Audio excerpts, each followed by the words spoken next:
world, and congratulations on working extremely hard on your pro wrestling reviews and continuing to give the people what they want, So sending love your way. Hope you're happy, healthy, and safe.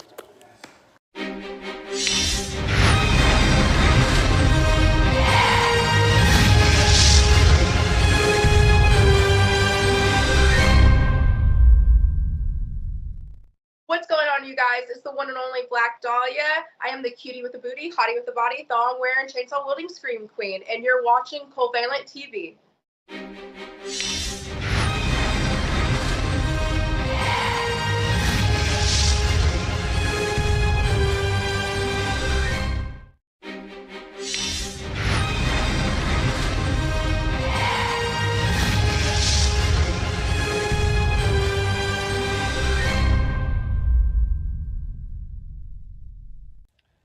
Hey, this is your Olympic hero, Kurt Angle, and I want to give a huge shout out to Daryl and Werner of the wrestling podcast Covalent TV.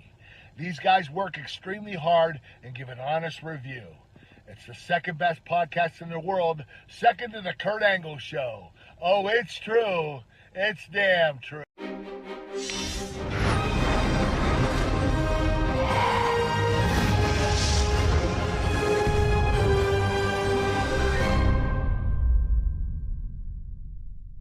Hey Daryl, hey Warner, this is Thick Mama Pump, Jordan Grace, coming at you through a Snapchat filter because honestly, it's just easier this way for me, for you, and definitely for my self-esteem because I don't feel like putting on makeup right now, and you know how it is. But I heard you guys do a wrestling if I can talk today, podcast called I'm gonna say this right, hopefully. Covalent, fingers crossed, that's how you say it, because I think I would normally pronounce it Covalent, but Covalent Wrestling Podcast. So I hope that is awesome. I hope you guys get, a bazillion views on it or listens or however podcasts work, because everybody does them on Zoom nowadays. But talk to you later. Bye.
Yeah, I know y'all was waiting on this one. Y'all got through with that Grand Slam review. Y'all woke up, probably watched it. Your breath was still stinking.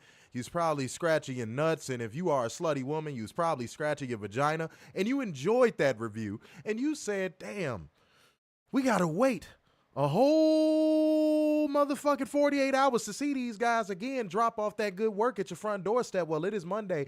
You are seeing us in front of these cameras. We are live. So that means, welcome to your WWE Raw Live Review. This is your boy, Mr. Starkside. Big dude. What is happening? What's going on, everybody? You know what I'm saying? We came to bring off GOAT level, podcasting to you motherfuckers about this pro wrestling thing. You hear me? You know what I'm saying? By the way, happy birthday to the GOAT, Michael Jordan. We don't acknowledge LeBron is no GOAT around this motherfucker. If you do think LeBron is the GOAT, I question if you should be our viewer. Just going to be honest. I think we might have to just say it so we can block you. That's what I'm basically saying. I think that's what I'm trying to communicate. I'm going to be straightforward. I'm going to be direct like a man should. If you think LeBron is the GOAT, let me just block you. It's going to be a gentle block. Nothing too crazy. Just a little tink, little block. That's all. That's all. Okay? Now, something I need to say real quick before we do anything else, man. Y'all need to get, man, come on. Truth Seeker roll call. Y'all go, I don't even think I should have to say it anymore. I don't think I should even have to say it anymore. When y'all see us pop up on these motherfucking cameras, y'all should know that a Truth Seeker roll call is in effect. Full effect. Mass effect even. I don't give a damn. Make it happen, Captain. And also, y'all got to be a part of that like gang, comment gang, share gang, and donation gang. Hit that Cash App, hit that Streamlabs link. And right on cue, Adrian Witness Protection with the 10 schmackaroos saying, let's review another crappy Raw. That's funny. Don't you worry. That is what we are here for, our truth seekers. Otherwise, why would we even be in front of this shit live right now? Why would we be here? Huh? Let's be real. And also, I gotta address this before we even get into the show. I saw something on Raw tonight that disturbed me deeply. It disturbed me deeply, Warren. It cut me. Ooh. Right in the chesticles. It got me. All right? There was somebody in the fucking crowd, dude, that had a sign that said tribalism is toxic.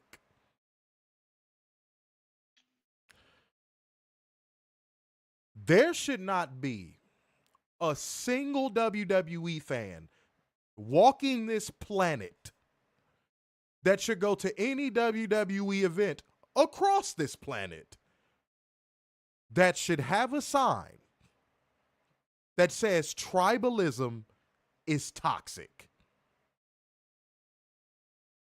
First of all, I hate the usage of the word toxic in 2025 anyway. But for the sake of, the context and the argument, I'm going to use it here. If there is a description, an image of a toxic fan base, what fan base would you point to, Warner? WWE. So I can't even call it irony. It's just disgusting. Frankly, it's just disgusting to see. That felt like, Warner, you getting this counter out earlier. We ain't even started the show. Break out the intelligence insulter counter. Where'd you find this? Break out the intelligence insulter counter. So before we even got into anything important, I already felt like my intelligence was insulted. How dare you? It pissed me off so bad that I said, before we even get to the format of the show, I have to address it. The WWE fan base is the most toxic fan base of anything at any time.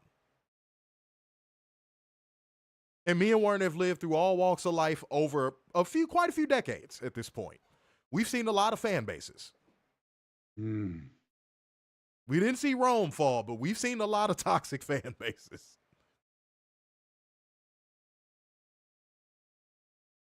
So whoever brought that sign to the event, I'm not going to encourage you to do something that you shouldn't do. All I'm going to do is encourage that when you go to your home, you look around the house and you realize something. You go, damn, there's no mirrors in here. And you take your broke ass to Walmart with your last little bit of money that you have left after spending it on WWE tickets. Go buy every mirror in the store. Okay? Take those mirrors. Bring them back to your home. Open up the door with your key. Walk in. You'll see furniture. And your furniture probably is just an air mattress, but furniture nonetheless. And you place all those mirrors down in different places of the house. All of the hot spots that you go to in your home. I want you to do that. And then once you got them all settled in, some of them maybe even mounted, whatever you decide, I want you to go back outside to your car and rummage through all the stuff that you got from Raw, all of the overexpensive shirts and belts and all that stuff. I want you to rummage through all of that. Sift through it. Get to the bottom of your trunk. Go grab that tribalism is toxic sign. And go to each mirror that you just purchased in your home and hold it to your chest and just stare at it. Look at yourself. Look at the sign. Look at yourself. Look at the sign.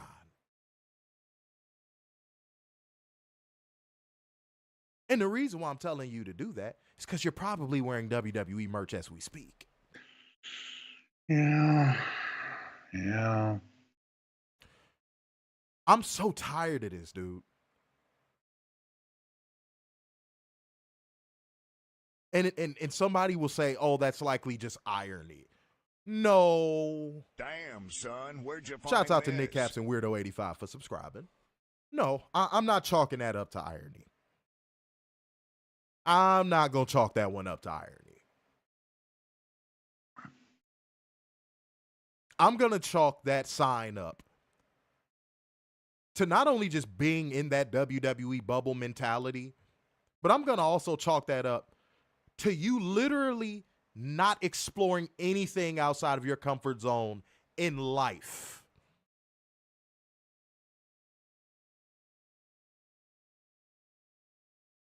In life.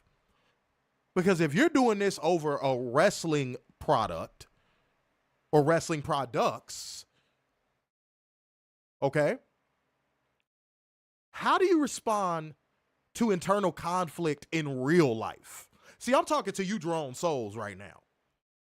I'm talking to you Fair Walker souls right now. I'm probably striking a nerve. You probably like, what the hell is this guy talking about? You, asshole. You. And I'm probably bugging the shit out of you. And you want to know the sadistic part about it? I don't give a damn. We ain't got nothing but time. We live. This our shit. We can say whatever we want. Mm-hmm. I'm talking to your soul, and the only control you have over it is clicking off the video, but you can't because you know what I'm saying makes so much sense, and it sounds so good when I say it that you can't pull yourself away from this stream.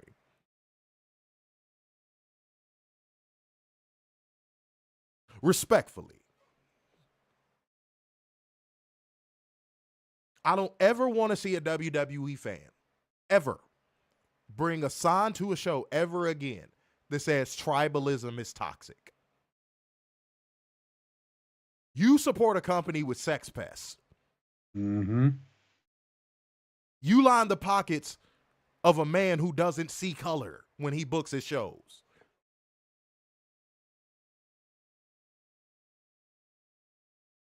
You cannot be at a WWE show as a consumer, not as a professional, not as media, but as a consumer, and have any semblance of morality. That's why when somebody, I want to say like 7 or 8 streams ago was like, oh, yeah, you still watch if WWE gave you a job, you would. And I was like, dude, I've done media for WWE events. And I've always walked away with it from a more negative experience, with a more negative experience than I did before I went in.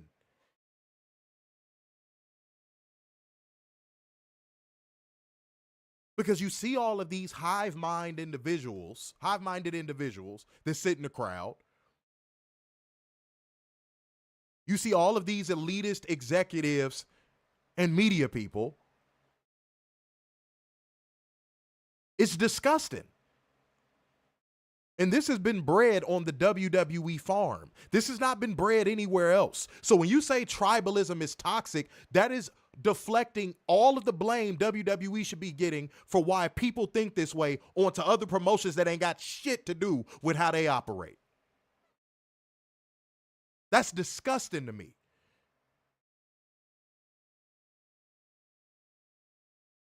Me and Werner say all the time, why don't you just hold the company accountable? How is criticism of the WWE product considered tribalism? Explain that to me.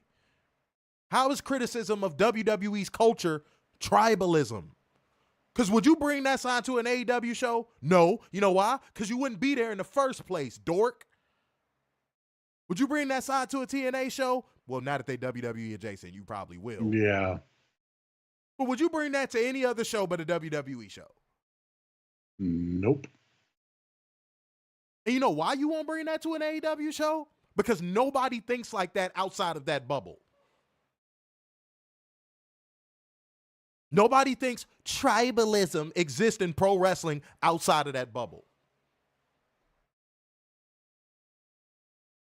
You're being deliberately obtuse when you bring a sign like that to an event.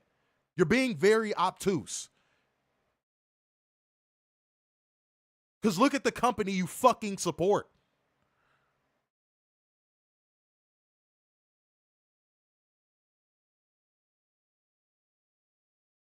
You're being blissfully unaware, while also having an inflated sense of self-worth as a consumer. And the reason why it's so inflated is because this company, again, I've said this ad nauseum, this company doesn't even give a damn of enough to book a competent show for you.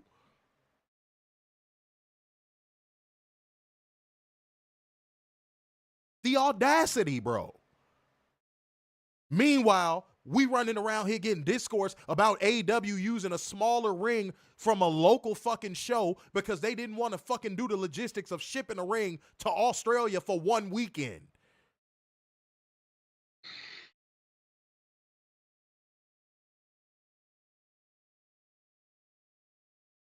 Did you speak up about that on your social medias and tell everybody to calm the fuck down and tribalism is toxic? No. No, why would they do that? I'm willing to bet money you didn't. I'm willing to bet money you didn't. Y'all are so fucking corny, dude. Y'all are the worst fan base of anything in life ever. And me and Warner was just talking about how tone deaf WWE is on Friday. Mm-hmm. It's crazy to see that the affliction is carried down into their fan base.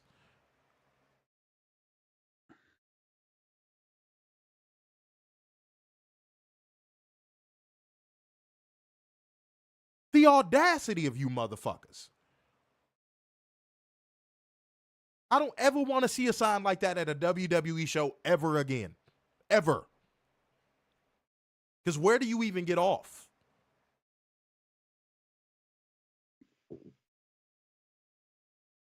Why is he so passionate about this? Why is he? Because look at the company you fly the flag for. Look behind the LED screens and pyro and shitty booking. Look at the culture that you're uplifting.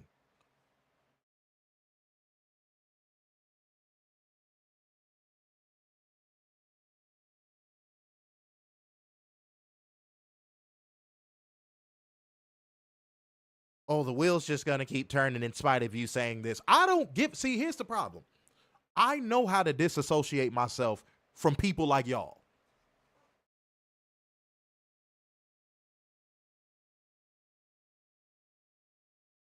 Y'all cannot separate yourselves from the WWE. I can. When I cut this camera off, I can. You can't. But while I'm on this camera, I'm going to use this microphone and I'm going to use this camera to get a message across that no one else is trying to get across.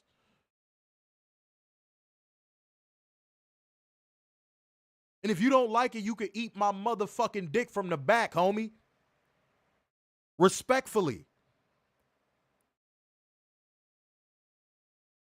And if you are lucky enough to have a girlfriend, you fucking basement dweller, she'd probably do it.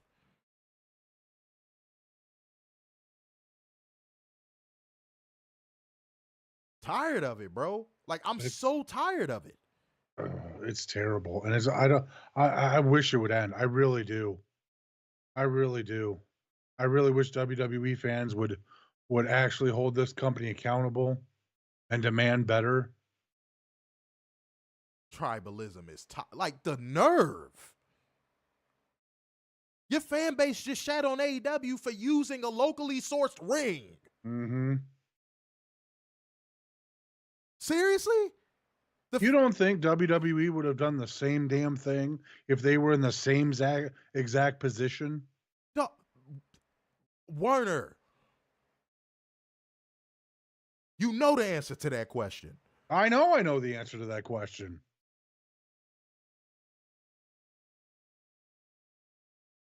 This is the same fan base that when that Janelle Grant stuff came out, they said, oh, she's just trying to do a money grab.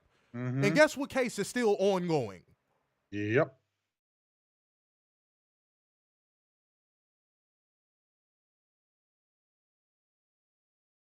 Y'all always in everybody else mix, but got the nerve to say tribalism is toxic?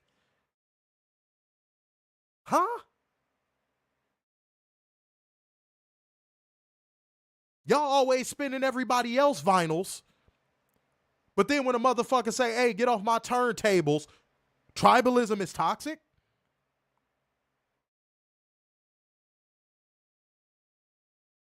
And then when that person tells you to step off of their motherfucking turntables, you want to break the vinyl so they can't play it.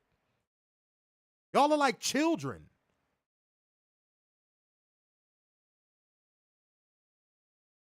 So whoever had that sign, congratulations. You have successfully done gaslighting at a textbook level. Yep. Mission accomplished, because you definitely got under my skin with that bullshit. It's just ridiculous. Oh, all right. Now, guys, something y'all not finna do. It's 27 people over on YouTube. Don't play with our fucking like button, man. Mm-hmm. Scroll down and hit that thumbs up on this stream right now, man. I'm dropping off that good work at your front doorstep. So y'all need to scroll down and hit that thumbs up on this stream right now, man. Show that y'all in this motherfucker. Y'all gonna say, hey, man, he ain't saying this shit for nothing. Prove it. Prove it with your like button, man. Scroll down and hit that thumbs up. And guys, we still got a job to do. We're going to bring you beautiful people the news, whole one special, accountable, and bring you facts, data, statistics. So I can talk. Facts, data, and statistics as we go, because that is just what we do here at Covalent TV. That's what we do. Ha! Mm-hmm. And Werner, the last person to laugh at a fumble is your ass. Hey, it happens to the best of us.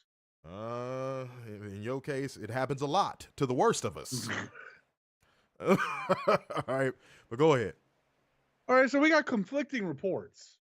What else is new? So this morning, Josh Alexander was automatically signed to AEW, Mhm. free agency over. Mm-hmm. Signed to the highest bidder, Mhm. and it was AEW. Mm-hmm. Hour later, PW insider Mike Johnson said, nope, he's still talking to everybody. Werner, you want me to tell you what that is, bro? Hmm. Matter of fact, I'm going to let everybody get a guess, Werner included. What do you think that is? Leveraging On whose behalf? Josh's. Incorrect. The I want to see. companies? I want to see the other guess. I want to see the other guesses. I want to see the other guesses. I want to see the other guesses. Because it's always one person that gets it right. It's always one person that gets it right, whether it's you or one of our truth seekers. I want to see who gets this right. Boom. There it is. Marlo and Matthew Sheldon got it at the same time. There you go. There you go. Y'all don't remember that meltdown Mike Johnson had about AEW not that long ago? Oh, that's Like right. he had that fucking melt, like it was random. He just had like a ringside news level meltdown about AEW. It was random. Like it was mad random.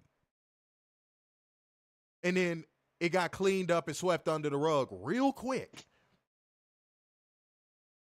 Like really quick. Like somebody in AEW picked up the phone, whoever source is in AEW picked up the phone and called him and was like, bruh, what the fuck are you doing?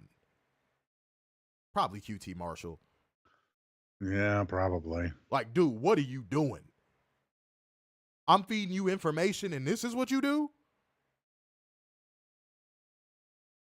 Like it was random. Like it was on like a random fucking Thursday or some shit, if I remember correctly. Yeah. It was random. He just had a meltdown about AEW out of nowhere. So when I saw the source of the story that was saying, oh, it's not over yet, I was like, uh-oh. Uh-oh. Somebody put in a phone call. Yeah. Uh-oh. Somebody's trying to buy some time in the media so they could send out, so WWE could send out their feelers. Uh-oh. I knew what it was immediately. The moment that I saw Mike Johnson over there at PW Insider reported that, I knew what it was immediately. I think Josh Alexander, like doing leveraging is secondary to what I just said. I think that's secondary. I'm pretty sure he probably does have a deal agreed to in principle with AEW already. But somebody got in his ear. Somebody was like, wait a minute, WWE might be interested. You sure you don't want to hear them out? And if Are you sure you don't want to hear out NXT and reform the North? And if you don't think that was a mole, you are dumb as shit. You should not be watching our show. You are not smart enough to watch our show. And if you don't think that was a mole from WWE side, you are smoking. You are smoking that shit. This is not a conspiracy theory. How many times have we seen this at this point? How many times have we seen this at this point? Too many to count. Conan got in Ray Phoenix and Penta's ear, correct? Mm-hmm. To go to WWE. Yeah. And Dragon Lee. Who else? And Dragon Lee. And probably Vikingo too. And Dragon Lee. Because I don't want my point to get muddied. I know you was talking. We can't talk at the same time, Werner. Yeah. But that's what I'm trying to tell you, bro. WWE has moles in every promotion that is not named AEW. And to be honest, me and Werner actually think they probably got a mole over there too. Me and Werner saw through the William Regal thing from the jump. Yep. Me and Werner saw through the William Regal thing from the jump. Anybody who has been watching our show for a long time knows that me and Werner saw through the William Regal thing from the jump. Something about it just felt off. We were kind of excited at first because it was like, whoa, didn't see that coming. But like once the hype settled down, me and Werner was kind of like, And then the way he asked for his release. We knew it was something funny style about the William Regal thing. Mm-hmm. But now the question is who's the mole over there on AEW side now that William Regal's gone? That's been the question since William Regal left. Literally, me and Werner have said this a million times before. Who is the mole inside of AEW right now? Who is the person that even told them about that ring thing in Australia? Like, where is the who is the? We've been saying this. Who is the leak that needs to be plugged?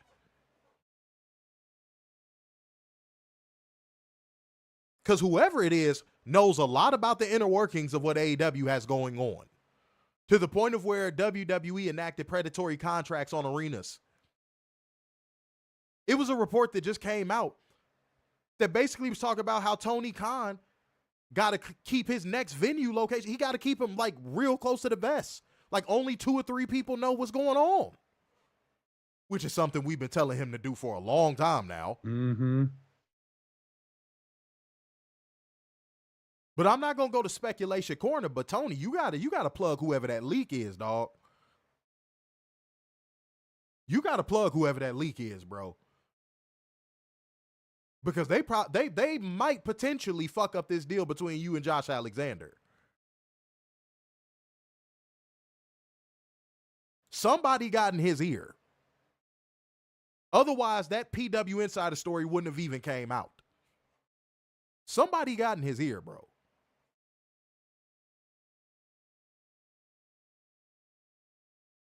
Because like Werner just said, all of a sudden it was signed, sealed, and delivered. Then all of a sudden it wasn't. How does that happen? How does that happen? Okay. You don't want to plug that leak? See how many wrestlers you lose because of it. See how many venues you lose because of it. And so on and so forth. WWE got all their leaks plugged. And dude, my problem with this is this. You got enough money to hire a private investigator of a very high caliber. Tony, you can afford a private investigator that is like federal level, has like maximum security clearances. You could hire a private investigator that's pretty top notch.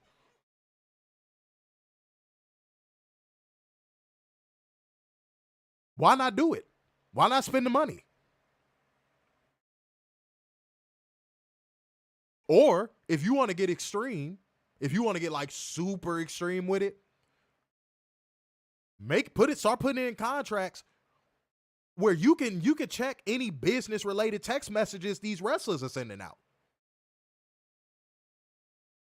You want to sign with us? We got to see them text messages you send into the media. Not personal conversations, but like if you see Meltzer is in somebody's phone, Mike Johnson is in somebody's phone, you have the ability to check those threads. That's why I said if you want to get extreme, I would put that in writing. We can check your phone. If you have any of these media members' numbers in your phone, we can check your message threads with those people.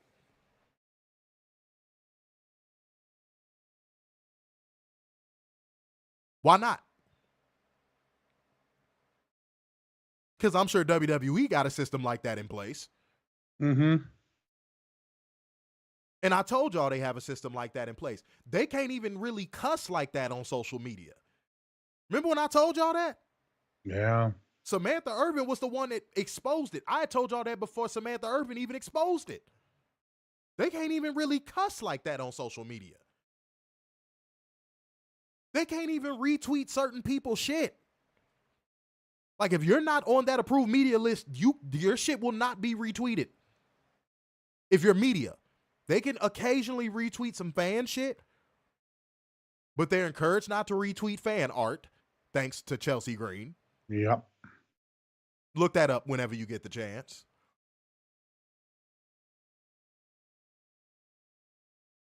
But WWE, they run that bitch like Fort Knox. No, better yet, they run that bitch like Area 51.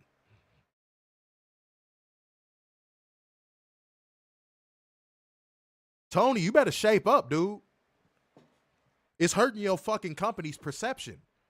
You better shape the fuck up. Better stop acting like it's not predators out here, homie. And y'all still playing with our motherfucking like button, dog. 33 of y'all motherfuckers in here and y'all can't hit the like. Man, get this shit up over 25 likes right now, man. Weren't any comments on this topic while these people getting these likes up?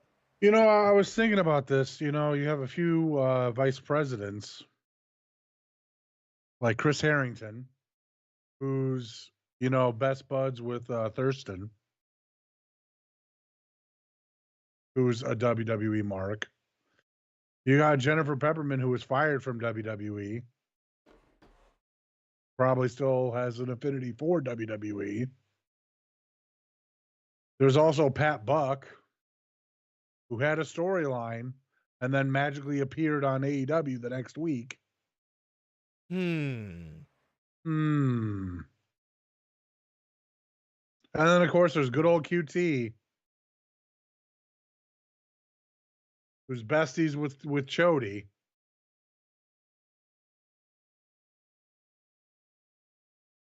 Dean Malenko. Can't keep taking these dramatic pauses, homie. You not reading Sorry, Shakespeare. yeah. God damn. You got Dean Malenko, too. I mean, those are... Sarah Stock is another one. Tony Chimmel's now apparently in AEW. I ain't know nothing about that. Neither did I, but apparently... I mean, you got to weed out the moles, including the ones that just want to get themselves over with the dirt sheets. Looking at you, Will Washington. He's such a fucking mark. He's such a fucking mark. God, he's such a and not only is he a mark, he's a mark for himself. Just like WWE crowds. It's just like he has smartest guy in the room syndrome. Like, it just nothing about his spirit sits right with me. Like, nothing. That's all I'm gonna say. And guys, don't start bringing people up because Warner brought motherfuckers up. Y'all know I brought it in context. Because, boy, I could see it coming a mile away. All right, let's get these likes. Man, this is the last time I'm going to say it before we go into the next portion of the show. If we not up to, and I'm dead serious, guys, if we're not up to 25 likes by the time I get into the second match on Raw, I'm cutting the stream off. You got my word. You got my word. And I'm dead ass. Warner knows me better than well, not better than anybody, but better enough. To where he knows that if I say I'll cut this stream, I will cut this stream off. Yeah, he will. I will do it. Too many of y'all motherfuckers in here for this to be happening. Respectfully. All right? So y'all better rally the troops. Y'all better tell anybody who's in here ninja watching to get this shit popping. All right? And shouts out to all, man, okay, well, shouts out to almost 40 people in this motherfucker watching on YouTube. How many people we got on the Twits? You know? Before we get into drone accountability, I mean, shit, I'm trying to see what's going on. There we go. All right? It's good to see y'all in here. All right, cool. And shout out to all the new viewers, by the way. If you are new and you enjoying what we putting down, again, you can also feel free to hit that like button. If you don't even know what we talk about, you just popped in, rewind the stream. You can catch up. All right. We got you, man. We got you covered. But I will give a warning to all new people that may be watching this show for the first time. We don't bullshit. We don't fanboy. We don't fangirl. We going to tell the truth about this product. You don't like it, this might not be the show for you. We love you regardless, but you might have to find something else to get into. Okay? Mm-hmm. Like a woman. Try a woman. That might be fun. Give that a go. Give it a go. Okay? All right, guys. Now, these people, I wish I could give them a go off of this planet. If y'all know what portion of the show is coming up and you feel it in your bones because you know that you are about to absolutely be depressed by the words that you are going to hear, then go ahead and drop that thing in the comment section. But even if you decide not to because you are a lazy prick or you a first-time viewer that's going, I don't know about these guys, I'm going to tell your bitch ass anyway. It's time for us to hold one special accountable. It is time for drone accountability. Let go. This is from Twitter. Where? This was actually sent to me. Send to him. Yes. Because I have these people blocked. Man, if you don't stop talking like the Sugar Hill Gang, god damn. Where's your cadence tonight? You like, I said a hip, hop, a hibbit to the hip, hip, hop, and you don't stop? Rock it to the bang, bang, bang. Like, bro, talk normal. I have these people blocked and muted, but again, people just send me things.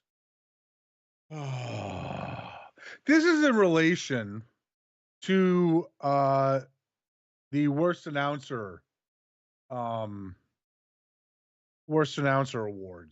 Okay. Public Enemies podcast says, and I quote, "Oh, not these fucking corn billions.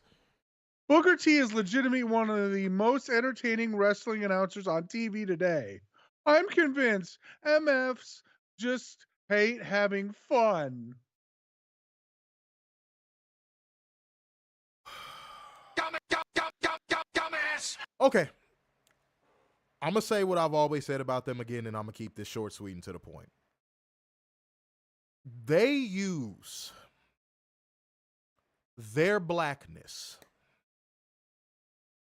like how Kamala used her blackness, and I put that in air quotes, when she was running for presidency. Whoever runs that page is so fucking corny to me. It did not shock me in the slightest when I saw Big Swole give them a shout out one day, because she does the same damn thing.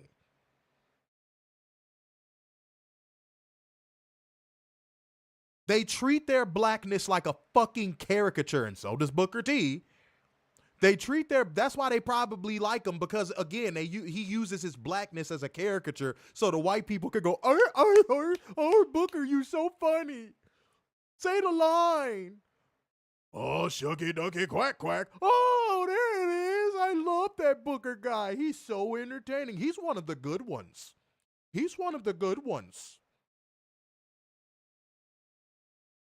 And I'm sorry, if you're watching this show and what I said just make you uncomfortable, I'm sorry. I walk through this life every day as a black man, and I'm definitely unapologetic about it.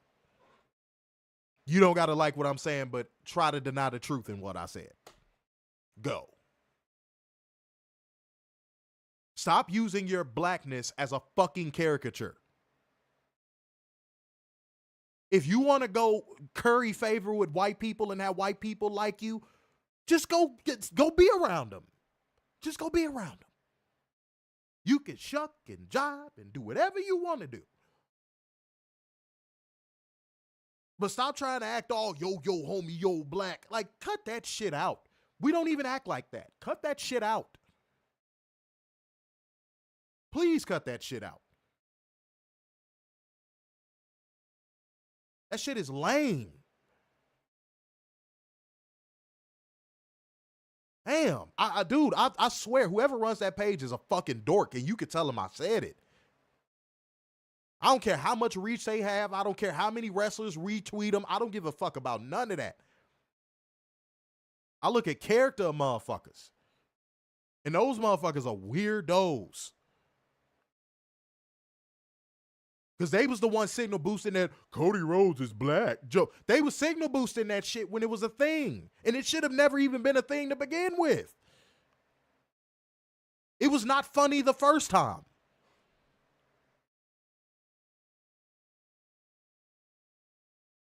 Y'all are lame as fuck, dude. Whoever runs that page, you lame as hell. And I will tell you that to your fucking face. You are lame.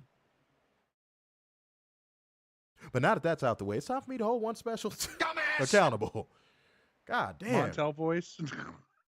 Nah, motherfucker, your ass tried to do that.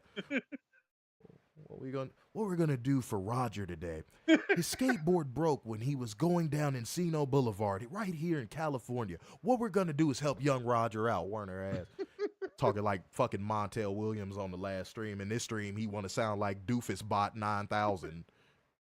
I don't know anything at any time. I am Werner. I show up. I'm white. I put mayo on all my sandwiches. Like, why you talking like that tonight? God, you selling slap chops or you trying to motherfucking do a wrestling review? No, Shit. I don't want to go to jail. You don't want to go to jail. Oh yeah, he went to jail. Oh yeah, you talk about him. Oh, well, I mean, shit, Yeah. look at him. Yeah. Look at him. You could tell something was off with that motherfucker when you first saw him. Mm-hmm. All right. Okay, we 3 likes away. I'm telling y'all, if y'all let me get through this drone accountability and I get through the first match, and then I'm getting to that second, and it ain't at 25, the stream's going off. I will go lay my ass down. Mm-hmm. I'm telling you. Y'all think I'm joking. Hey, all the truth seekers in the comment section that are commented, tell all these ninja watchers they about to make y'all suffer. Mm-hmm. Y'all ain't gonna sit in our stream and just kick it. Especially with 38 people in the building. That's what I'm saying. There is no excuse. Y'all ain't gonna sit in our stream and just kick it. Hell no. Y'all don't do that in other streams. Y'all ain't gonna kick it in our stream and just kick it. I say it with love. Okay? All right, ladies and gentlemen. Real quick. Who I think it was Adrian Carpenter that had the highest donation last week because he came through like 3 times. Yeah, he did. So yeah, man, you get to pick a topic. You better make it good, motherfucker. We done already told you the rules of this shit. Don't come through with some old goof ass, bunk ass question. Don't come through with no unrelated ass question. Mm-hmm. You know what I do. Come on. All right. The facts I thought the next he was going to do was saying something in Spanish. What? Okay. All right, let me scroll back and read a few comments. And then Adrian Carpenter, while you figuring that out, you better hurry it up. You better hurry it up, man. Because people in here think I'm playing about the likes, man. Love y'all. Y'all know I love y'all, but we trying to drop off this good work tonight. Mm-hmm. And y'all got to make it worth our while. Y'all been killing it, but y'all got to make it worth our while. Okay? Let me see what we got. Wait, goddamn, I got to go all the way back up. Y'all was commenting y'all asses off. I give y'all that, but the likes is looking janky. Yeah? Let me see. Said that required them to leave their basement. Said WWE is burning from the inside, and I'm loving it. That's what Cobra said. Said, how can anyone watch this product after watching the AEW Grand Slam Australia? I actually said that on the Grand Slam Australia stream. Mm-hmm. Like, I don't know how you could watch that show and go back to watching. Like, it just, I don't know how. I really don't know. Like, how. if you're a lapsed fan, yeah, as Tony likes to say, how does that not reinvigorate your love for wrestling? Yeah.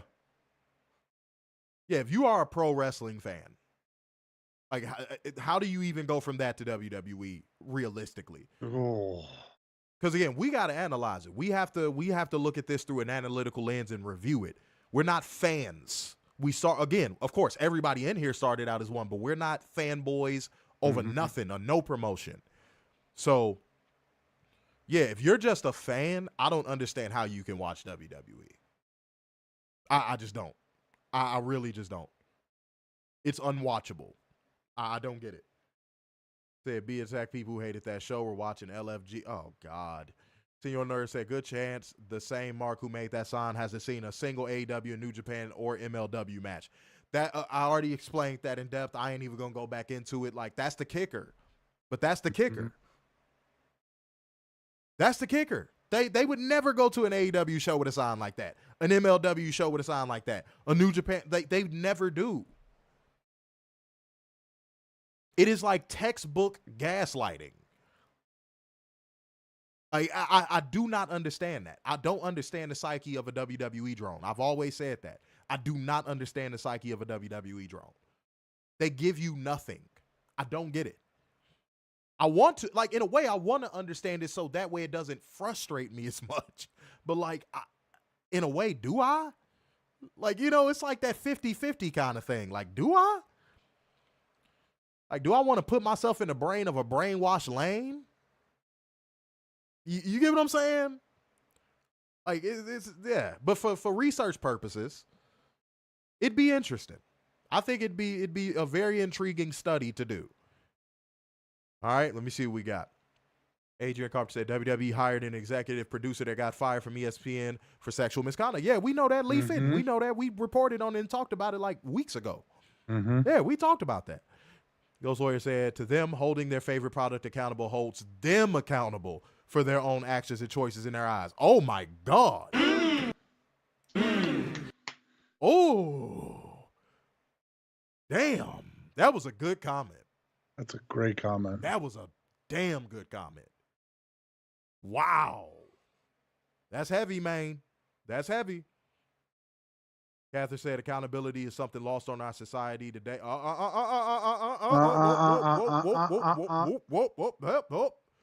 Back it up. Back it up. No. We not doing that. No. We not doing that. That's why I literally prefaced my entire thing that I said about that by saying there's no worse fan base than WWE fans. You not finna other WWE fans. I'm not gonna allow it. Don't put this shit on society.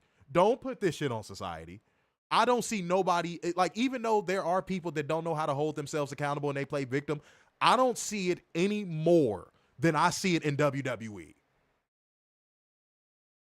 Like, I see it in WWE more than anything else even in my regular walk of life. It dead ass makes most people's social media feeds unbearable. What other cause in the world makes your social media feed unbearable? Like, I'm sure you could name something, but then we would get into a debate of severity. How bad is it? And then once we get into the severity, you'd realize real fast that WWE fans dominating social media, it's terrible. I must have hurt some feelings. We dropped some viewers on that point. I must have hurt some feelings. I really don't give a damn. But go ahead. You was finna say something. No, I completely agree with you. There is no way that you can just you can't just make a blanket statement like that. It's all about the wrestling right now. This is what we're here to talk about. See, somebody said, the 444 talk said political shit. That don't really dominate your feed unless you're looking for it. Right. See, Warner follows a bunch of political pages, so I'm sure he sees that shit a lot. Yeah, and I'm regretting it. Because his algorithm is cursed forever. Like the stuff he follows, his algorithm is going to be fucked forever. No, that's algorithmic. That don't got nothing. No, WWE fans made themselves an entire algorithm. Mm-hmm. Does that make sense? And they will suck everyone in that they can.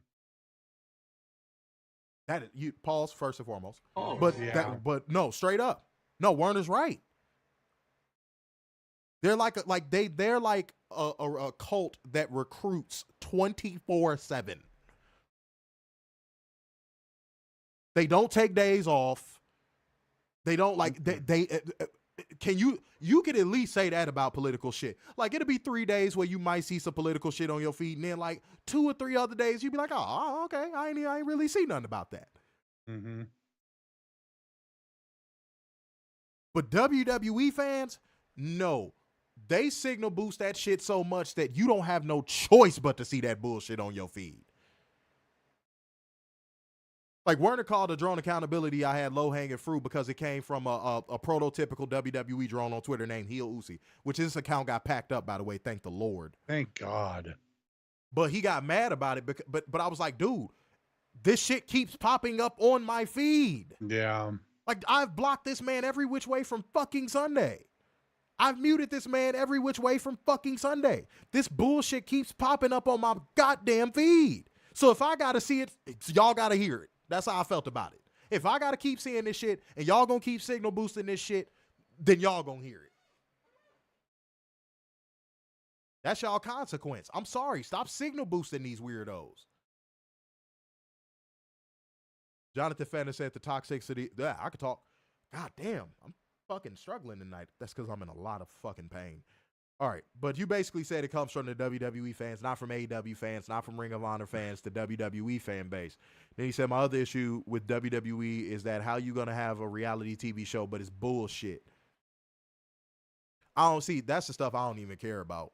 Yeah. That stuff I don't even care about. We already addressed that too. WWE floods the market with branding and products. That's their ace in the hole. If they could flood you and put their logo in front of you as many times, that's marketing 101. If they could put their product in front of you over and over and over and over and over, inevitably you're going to be like, let me check this out to see what this is. The music industry did it with Drake for years. Over a decade. And then Kendrick exposed it, and now look at Drake. He just had an album that flopped.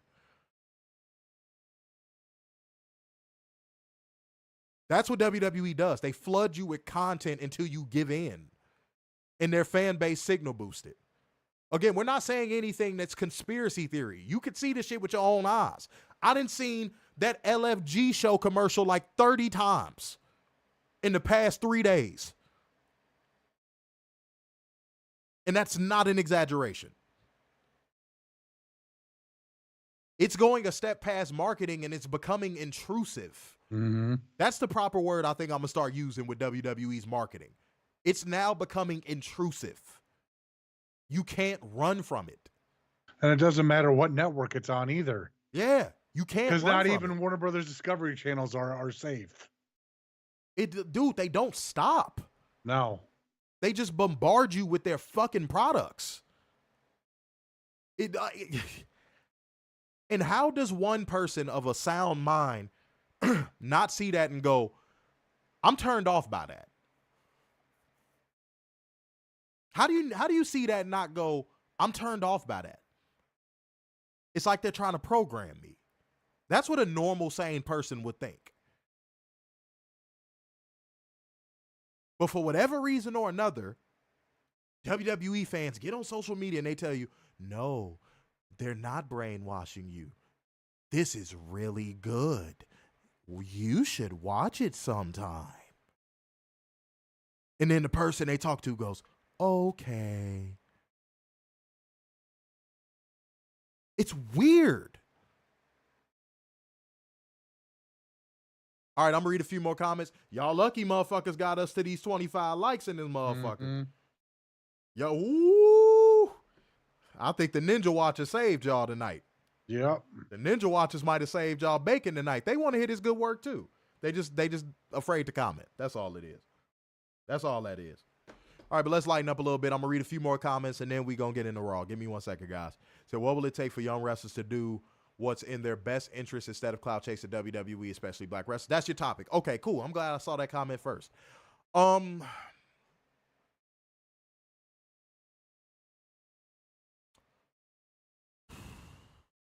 going to use a real life example. Everybody, especially women, want things that they can't have. And then what typically happens once that woman gets it? She gets bored. She's unfulfilled. That's what happens to a lot of these wrestlers. To a lot of these wrestlers, to the women, WWE looks like that man with all the arm sleeve tattoos, with the little swoop over mohawk haircut. Which, by the way, why do all these women's wrestlers date that same archetype of dude? They literally all look the same. Yeah. It's like all these men were made in a factory. And it's not even no hate and shit. But it's like all of them go for the same fucking archetype. It's weird. And y'all know the archetype I'm talking about too. Y'all know exactly the archetype I'm talking about. It's like they're hardwired from birth. And it's like of different races. It's not like one, like a white boy. No, it'll be like a white boy, a Latino. They all have the same fucking look. That was why when I saw the white dude Roxanne Perez was with, I was like, wow, that's off the beaten path. Because typically women's wrestlers, they all go for those same looking dudes. They literally all look the same. There's nothing different about them. Like a group of women's wrestlers, I'm not going to air them out name-wise, but they had posted like a date night photo, and all of their men look the same. Just of different races. I'm like, that's weird, bro. It's the strangest goddamn thing to me. And their profile will be way lower than the woman. It's strange. Like, why did they even go for them? Like, I don't know. Because women are hypergamous. So I don't understand why they choose down. It's like women get into the wrestling industry and they choose down. It's strange. It's really fucking strange.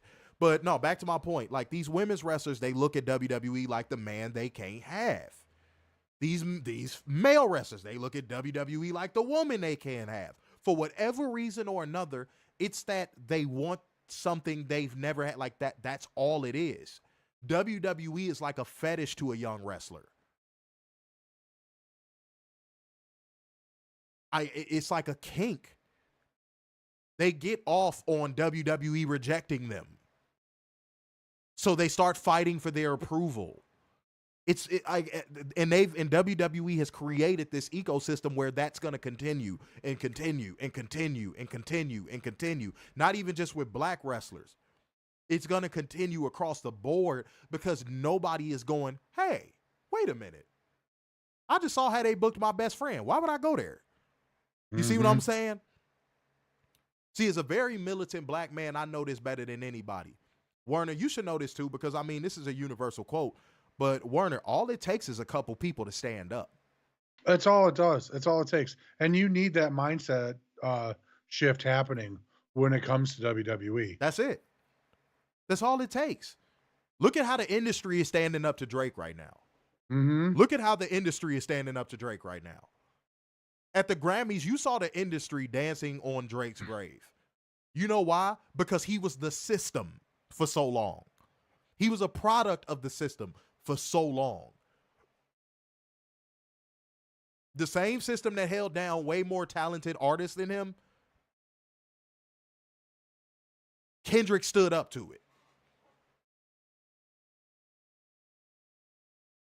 It was the Fantastic Four standing up to Galactus for all my comic book nerds. It was Superman standing up to Darkseid. That's what it's going to take. It's going to take a Superman, a Supergirl, a Crypto the Superdog. It's going to take a few people to stand up and be like, why would I go here? Like, look at how shit this product is. Why would I go there? See, when somebody like Dustin Rhodes, who just did that tonight, when somebody like Dustin Rhodes does it, it falls on deaf ears because he's long in the tooth. His career is nearly over. Now, imagine if a hot, young indie prospect did that. Nah, I'm actually happy in GCW right now. I'm good on WWE. Michael Oku. Yeah. Like, imagine if somebody in motherfucking MLW right now was like, I'm happy in MLW. I'm gonna fuck WWE. Fuck them. That's all it takes. You don't need the Avengers to take a motherfucker down. Like, you don't. No. One or two people of a high profile can get it done.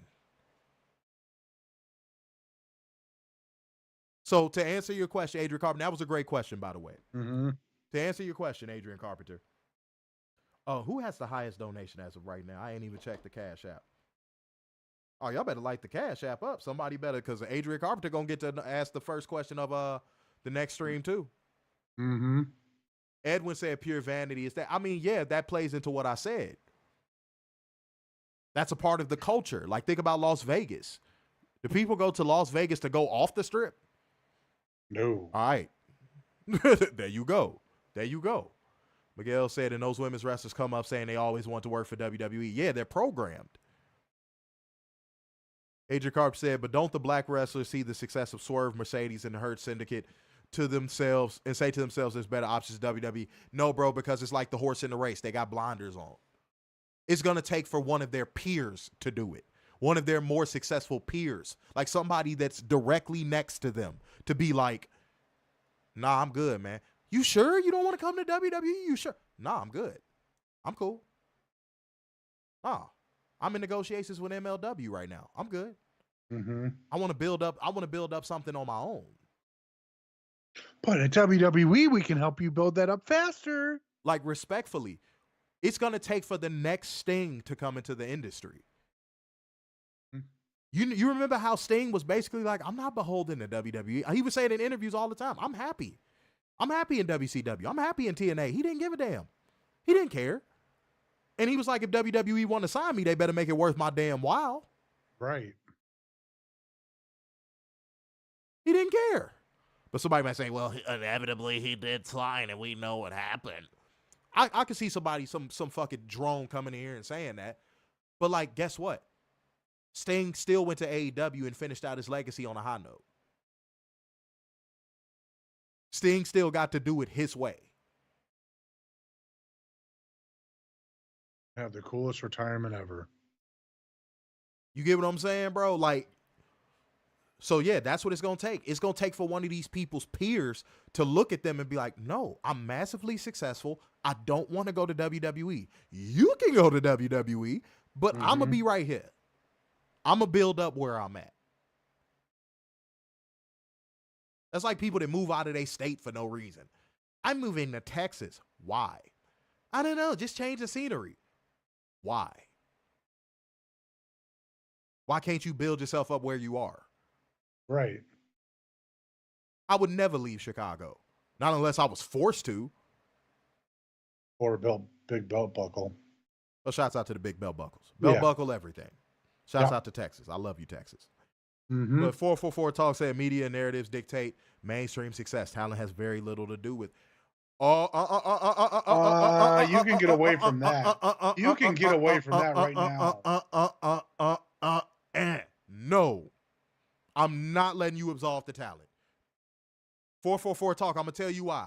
I'm actually around these motherfuckers at these events. No. I actually wrestled. I've been behind the curtain. No. Hell no, I'm not letting you do that. I agree with the first part of what you said, for sure. But to absolve the wrestlers, no. Nah. I'm not letting you do that. No. They literally sit in circles and share WWE Kumbaya stories with each other. No. Hell no. They will dead ass sit around after the show at a pizza parlor like 3 blocks away from the little arena they just performed at and be like, man, I can't wait to get to WWE. I have ideas for my gear already. No. I even know what I'm going to say in my first promo. Right. No.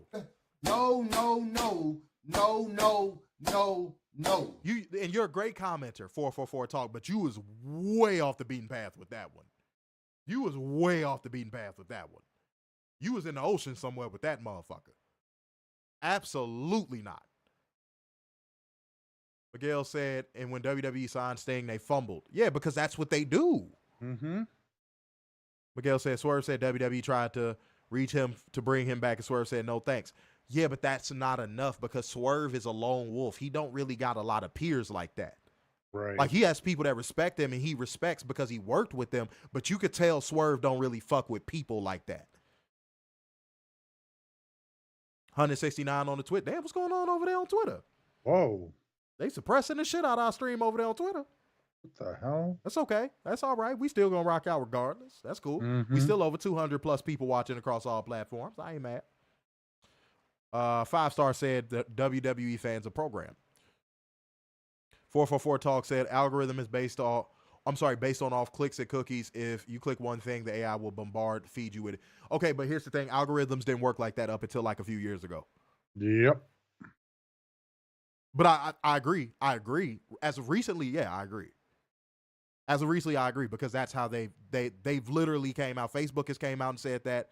Meta has came out and said that, and Elon has came out and said that. So yeah, as of recently, yeah, but that hasn't always been the case.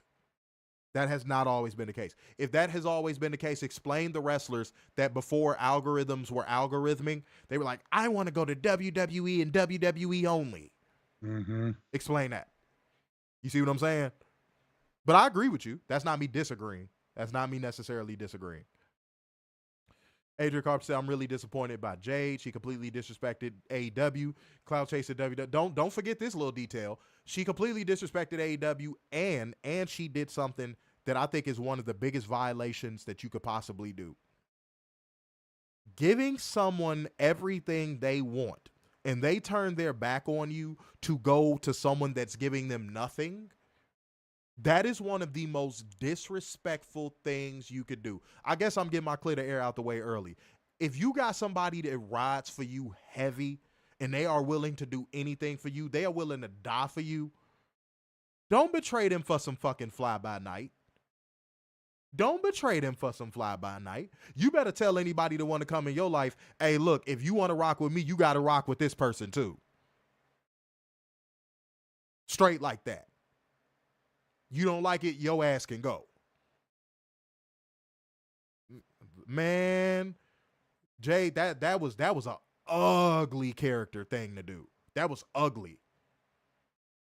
But you said Cloud Chaser WWE and now her career is down the tubes and it's like she doesn't care. She doesn't. No. She doesn't. I think she just wants to be a model now. Yeah, she just clout chasing, bro. All right. And again, Jade, you know I love you. Behind the scenes, you know I love you. But like business-wise, you not moving right, baby. You not moving right. And I can hear her, and well, my wallet says otherwise. Money ain't No one everything. cares about your wallet. Right, money ain't We don't everything. care about your wallet. Dude, I know some broke motherfuckers with the juice. Like, I ain't trying to hit none of that. I just, that shit is like ringing in my damn ears. All right. Well, look, guys, it's time to get into the show that we would never go into Raw. Ladies and gentlemen, it's time to get into Monday Night Raw, sponsored by Trojan Condoms. Yep. Yes, indeed. Mm-hmm. Lifestyles are terrible, Werner. Hey, do you remember the first time you used a lifestyle condom? And do you remember the guillotine choke it had your penis in? God, I almost thought I had to damn. go to a hospital. Good Lord. I thought it died. That shit cut off my damn circulation so well. This ain't a brag. I'm blessed. So the moment I discovered Magnum Trojans, I was like, yes. But no, dude, lifestyle condoms put your fellas, it puts your wee-wee in a goddamn rear naked choke. Mm-hmm. Don't. Your dick will die mid-stroke.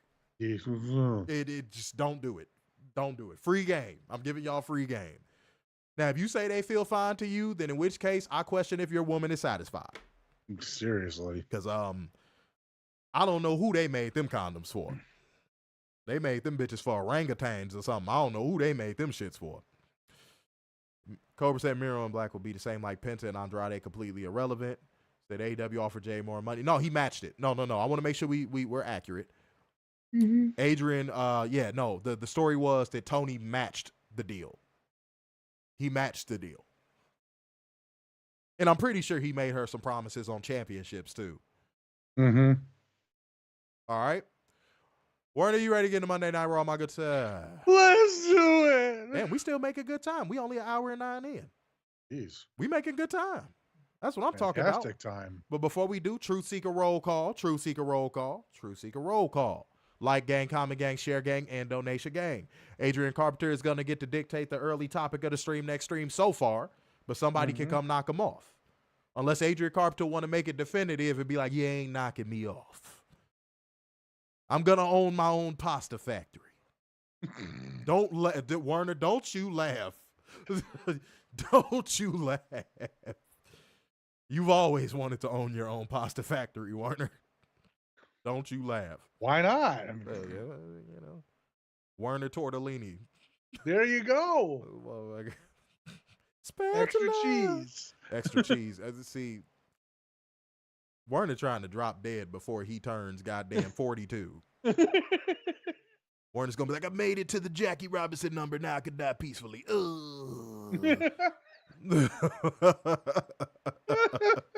Straight up. All right. Oh God, here we go. Yeah. One of your favorite part of the show. Oh God. It opens with the usual montage of talent arriving at the arena. Can we seriously get rid of this? This does nothing to move a story forward. Including AJ facial hair getting driven into the arena by a racing driver of some sort. Again, this does nothing for story progression. Oh yay, they showed up to work. Oh my God. Let's praise them for showing up to work. Late, but we're showing up to work. Werner has such a vendetta with that. Okay. Oh, and 444 Talk, I agree. I wasn't disagreeing with you per se on your last point. I was just letting you know that there's details to it. There's inner workings. Like I work in the entertainment industry. There's inner workings behind that stuff and strings to get pulled that you don't even know about. Like shit that you can't look up on a YouTube video. Like it's deep. It gets deep. Okay, now we creeping up on that 200 on the twits. There we go. Damn. There we go. I gotta fill that time somehow. That's funny. All right. You could do it more. You could do it better than that. It's corny. They need to just stop doing it. It just doesn't look good. But a video package recapping this round of Kevin Owens versus Sami Zayn follows. Oh God. Then Sammy Liberal makes his entrance and gets on the mic. Guys, I'm gonna make this one a very long story. Like y'all gonna be like, thank the Lord you did this. Mm-hmm. Sammy's not cleared. Adam Bald is basically trying to sell Kevin Owens being this dangerous individual, and we can't sanction this, and is this a risk you want to take, and blah, blah, blah. And like, dude, God damn it. Kevin Owens looks like he ate an entire 7-Eleven and then showed up to fucking work. You cannot sell me on him being dangerous, even if he came out with a great white shark strapped around his fucking shoulders. You trying to sell me on Kevin Owens being a fucking threat? Like, dude, he's not intimidating. He's not intimidating. He's not intimidating. And before you say anything, I said this about him when he was in Ring of Honor. Yeah, it's true. just that he was such a good mic worker and such a good in-ring worker that I looked past it. But now that he doesn't have that in front of him anymore, all I see is a fat Canadian dude. Mm-hmm. Trying to sell him like he's going against a blue whale. Like, I'm like, dude, what are we doing? It didn't work, and you could tell, and you want to know how you know it didn't work? The crowd didn't even react. The crowd was just like, oh, God, dude, get to the point. You could even feel the angst in the crowd of just like, just get to it. See, even the crowd is sick of Sammy versus Kevin. Like, you could feel the angst in the air. Like, people was just like, okay, all right, come on. All right, come on. But WWE fans refuse to boo. Mm-hmm. They refuse to chant boring. We deserve better. Like, they won't. They rather just sit there on their hands than to, like, actually say something. God damn, and I'd rather be on my phone, being on Twitter, and saying, we don't need tribalism in wrestling. Just lazy. Dude, this is just so lazy. Just so incompetent. And then Sami Zayn finally gets to the ring. I want the match. Well, it's not official, but it's unsanctioned. Oh, stop it. So it's a lights out match? Who does lights out matches? Dude, you trying to sell us on the brutality and violence of a match in a company that's PG where it's a dude that looks like fucking Eric Cartman going against a dude that looks like he lives under a bridge. Break out the fucking intelligence insult to counter. Like, dude, what do they think they are? Like, really? Who do you think you fucking fooling with this bullshit? What wool do you think you're pulling over the average pro wrestling fan's eyes with this bullshit? Like, even your fan base was just kind of like, okay, all right, dude.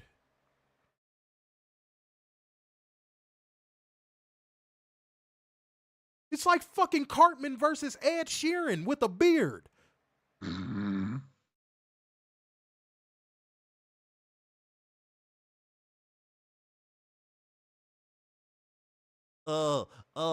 I clicked on this podcast. They're just muscle marks. It sounds like they're just muscle marks. Well, people can look a different way and still know how to wrestle. Me and Werner have absolutely praised Sami Zayn's NXT babyface run to the heavens. Yeah. We have praised Kevin Steen's Ring of Honor work to the heavens. Yep. We hold it up there with some of the best work in professional wrestling history. Yep. But now then they came to WWE and got fucking lazy. But now Sami Zayn Kevin got fat. Yeah, but now Sami Zayn is neutered and he looks homeless, and Kevin Owens looked like he ate Kevin Steen. Mm-hmm. Wow. An adult can change their opinion on something based off of what they see. Whoa. What a fucking concept. And here's another thing. Where is WWE to step in and have an intervention with Kevin Owens about how big he is? They did at instead one of point. fat shaming. You remember when Vince was around? Don't you remember those reports where Vince was keeping him off of TV because he had got too overweight? You don't remember that? Oh, I remember that. But where is that now? Dude, no. You the one that always sing that stupid ass song on this stream. Everything is awesome. You sing that dumb ass song every time on this stream. You should know that that's how WWE looks at everything. That's pathetic. Again, we deserve better. Oh, you got a pot belly? Everything is awesome. That's okay. We're hot right now. We're so hot. You can have a pot belly. Look at all these people in the crowd. Yet I never see any of them wear a Kevin Owens shirt. All right, dude. I see through the bullshit. I think that's my biggest problem. I just see through the bullshit. They're trying to sell this to people for the 900th time, and no one's buying it. This has to be the longest feud in professional wrestling history. And now you're trying to sell it with the worst versions of each individual. Mm-hmm. This is the worst Kevin Owens we've ever seen. This is the worst Sami Zayn we've ever seen. You should have struck while the iron was hot during that bloodline shit.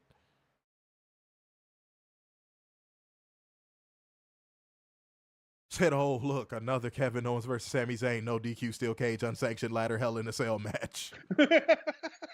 That's funny. But accurate. God damn, dude. Like gang, comment gang, share gang, donation gang. That's what happened in that first segment, guys. All right. I'm in long story short mode tonight, Werner. Judgment Day Clubhouse. You better win your match. Oh, you better win yours. Oh, no new members. You want to know the highlight of that Judgment Day Clubhouse segment? Liv Morgan in booty shorts. Yes. Still looking like a sex kitten. That's literally it. Yep. Oh, and by the way, it's awkward that Finn approaches you when you're whispering about him, but it's not awkward that there's lighting, boom mics, and a camera over you in a clubhouse, in an arena. Break out the intelligence assaulter counter. They had Finn walk up to him. Hey, it sounds like somebody mentioned my name. He's like, oh. I'm like, dude, it's literally a professional grade camera, lighting, and a boom mic over you. And that's awkward? Hearing your name is awkward? What's going on, Joe? Hey, Joe.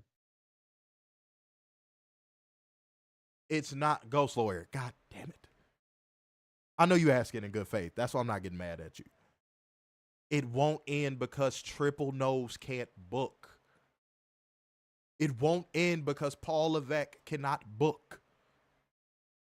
It's a booking crutch. He cannot book anything outside of it. He can't. Oh, we get footage of Show Speed talking about the spear from Braun Breaker at the Royal Rumble. Dude, God, WWE. If you gave fellatio to the mainstream anymore, the skin would come off. And you know they reached out to him and told him to do it. Hey, real quick, can you record a video of you talking about that spear experience? And he probably was like, oh, okay. All right. Yeah, I got you. We really need you to say it to your followers. Is that okay, Speed? I see through the bullshit, man. I just see through it all, man. AJ Styles versus Dominik Mysterio. AJ Styles would pick up the win with the Styles Clash. The crowd is so fucking slow that they counted a 3 count before the damn referee did. Mm-hmm. Go back and watch. Because they already knew who the winner was. Right, yeah, dude. Conditioning.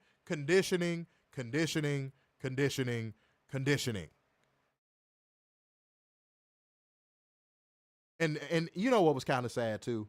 Having to watch AJ Styles carry Dominik Mysterio to a barely passable match is absolutely diabolical to me. Just on the basis of think about the matches he could be having outside of that company right now. It's crazy to think he wrestles what? Once a month? Maybe twice? How are you going to get better if you're only doing that? And Dominik Mysterio's fake ass go away heat is starting to die down. Mm-hmm. And me and Werner both said that when that happens, okay, now what? Because then y'all going to be in some trouble. Because then you know what that means? He's going to have to wrestle. Mm-hmm. He's going to have to get on the microphone more. They've been able... You want to talk about the best booking work WWE has done in the last decade? The cover-up of Dom Mysterio's inability to do anything above an average level needs to be studied for how godly it is. Mm-hmm. They have covered up Dominik's weaknesses with absolute tender love and care. And God forbid if they do it for anybody else on this roster. Like, I don't know if it's been Rey Mysterio that's been hands-on with it or whatever the case may be, or if he threatened them or like whatever the case may be. But dude, they have done so well at hiding how terrible he fucking is. But you want to know what's so funny? In this match, you saw it because AJ Styles had to slow down for him. And AJ is way older than Dominik Mysterio. AJ had to slow down for Dominik Mysterio in this match. Dominik Mysterio 619 was mad sloppy. He was sloppy in general in this match, if I'm being honest. You want to know Dominik's only strength? He can sell. I give him that. He can sell. Mm-hmm. But outside of that, Dominik Mysterio is not even average at best when it comes to anything else. He's just not. But give your thoughts on this match. Dominik really needs to get away from his father's moveset. He needs to create his own moveset. He needs to get away from the 619. He needs to get away from doing the frog splash. He needs to get away from anything that is related to Eddie and Ray. Period. Go your own path. Be your own person. Show the world, including your dad, that you can do this without any help from him. Period. Are we talking about the same company, Werner? Develop his own moveset? Are we talking about the same? I know. Oh, is this a Raw review or is this a Dynamite review? I'm sorry. I know. I know. You got caught slipping. It's okay. You do it's that. Just I demand better. Yeah, I know. I demand better from WWE. Yeah, I know. But unfortunately, their fan base doesn't. No, and it's pathetic. And it's also pathetic that you got Chody mentioning, or not Chody, but Michael Chode mentioning he won an X Division championship and a TNA World Championship. Oh.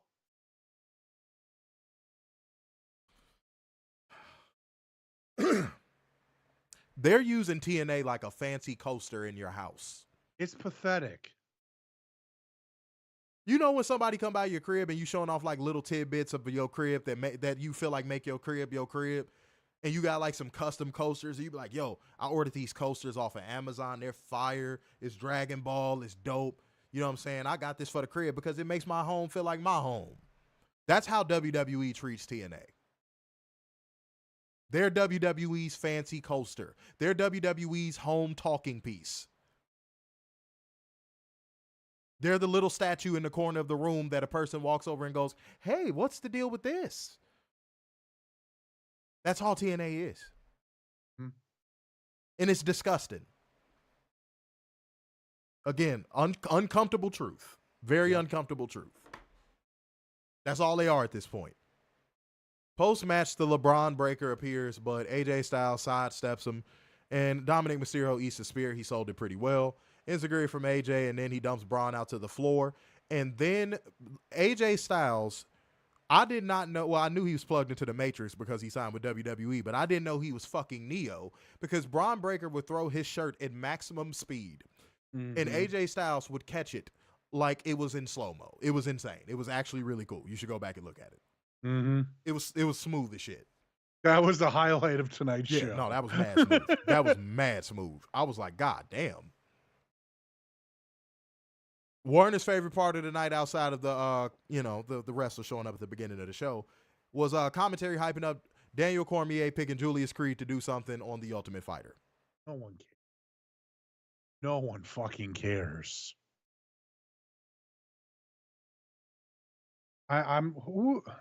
What was her name that always thought that they were destined for big things? Yeah.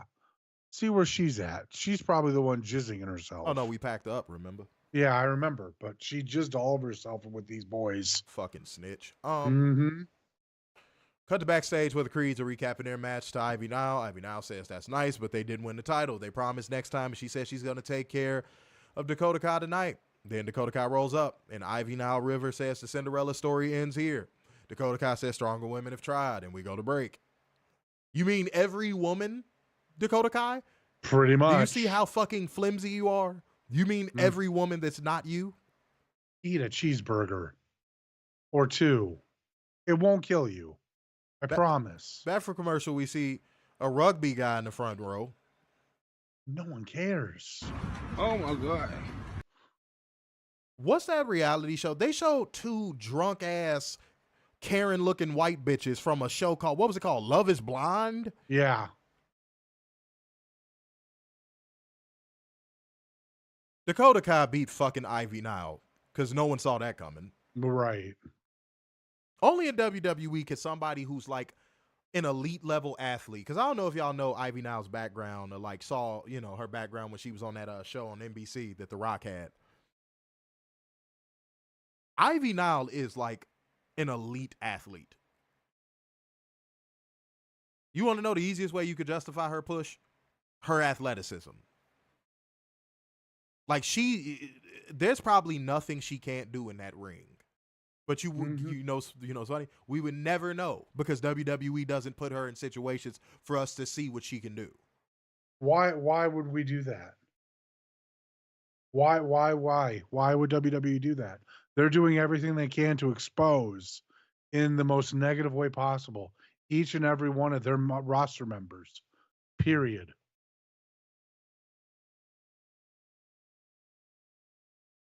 We just hit over 200 on the twits. That's what I'm talking about. There we go. God damn it. That's how we coming, man. That's how we doing things around here. All right, but Dakota Kai is going to go against Lyra Valkyria again. Hey, it's her first title defense. Oh. Only taking, 3 months? Werner, everything we say on this show continues to ring true. Mm-hmm. If it's not a rehash or an inherited storyline, Triple H cannot book it. Nope. He can't.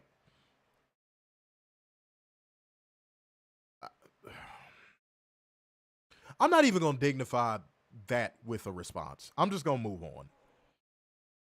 All right. We get a recap of main event Jey Uso officially challenging Gunther for the WWE World Heavyweight Championship at WrestleMania. We go to break. And in probably one of the worst segments of the entire fucking year. In one of the most lazy and incompetent and creatively bankrupt segments of the entire fucking year.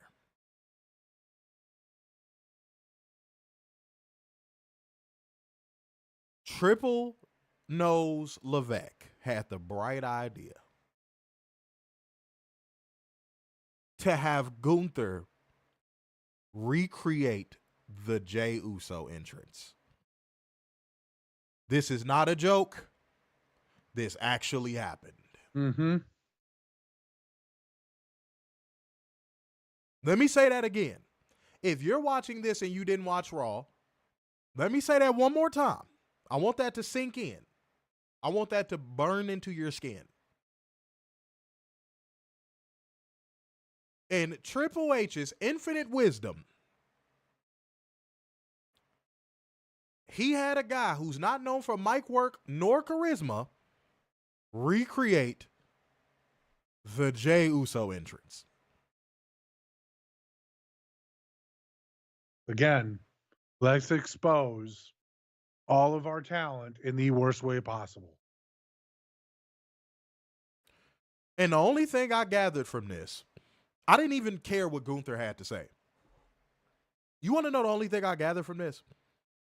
The crowd was so the crowd was so pissy that they didn't get to do their yeeting initially. That all you heard, this is how you know who's bringing these little fucking rugrats to these shows. The tiniest voice "We want Jay" chant broke out. Werner, am I lying? No, you are correct, sir. You heard, "We want Jay, we want Jay, we want," and it sounded like all children. Why does WWE keep wanting to expose their magic tricks? I don't. You already got them brainwashed. Like, why are you exposing your trick? You got them. They're hooked. They refuse to look at anything else. I do, for the life of me, Werner, I don't understand it, man. I don't either. You're exposing the trick. You're giving credibility to the people that said the only people that like that stupid shit are weird ass adults that have parasocial relationships with these wrestlers and kids. You know you're giving us credibility, right? The longer Gunther kept walking down them stairs, the louder you heard those little tiny voices going up. "We want Jay. We want Jay." It was with Cena, it was the same thing. "Let's go, Cena." After a while, the trick became exposed. So you're going to expose Jey Uso's magic trick before WrestleMania? The sooner the better. That's how it works now in WWE. And in typical Triple H feud booking fashion, it would just lead to a weak-ass brawl between Jey Uso and Gunther. Try it! Try it! Try it! Try it! Try it! Try it! Try it! Try it! Try it! Fuck this shit, I'm out. Fuck this shit, I'm out. No thanks, don't mind me. I'ma just grab my stuff and leave. Excuse me, please. Fuck this shit, I'm out. Nope. Fuck this shit, I'm out. Alright then. I don't know what the fuck just happened, but I don't really care. I'ma get the fuck up out of here. Fuck this shit, I'm out.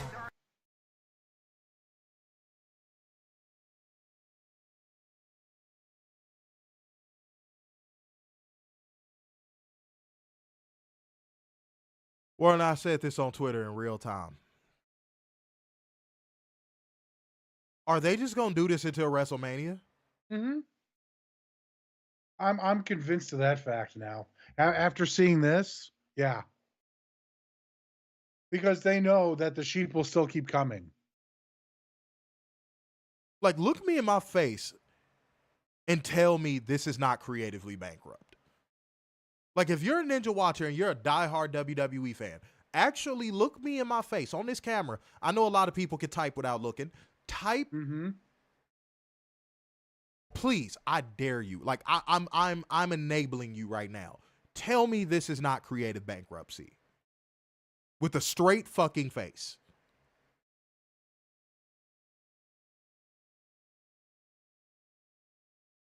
They're going to do this for the next...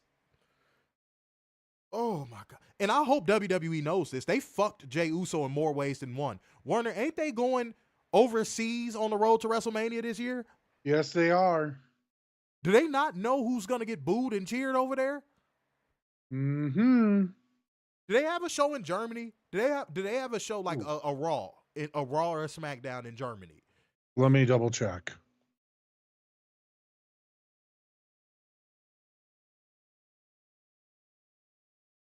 And what's crazy, guys, while he's looking that up, we're breaking this shit down like a fraction.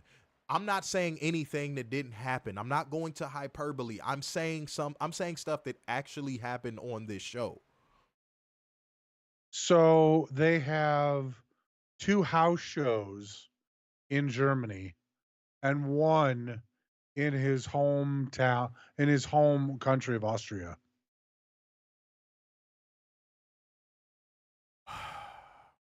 But again, house shows. None of them are on TV. WWE, I got to give it to you. That was smart. You knew better. That was smart. You knew better. I give it to you. Y'all knew better. Adrian Carpenter said, how can people watch this shit? Seriously. If I could, man, look, we would barely have anything to talk about. We'd just be able to go through results if we knew the answer to that question. Right. No, he your book of the year. He ain't my book of the year. Mm-hmm. So unfortunately, it's all about taking advantage of the credulous.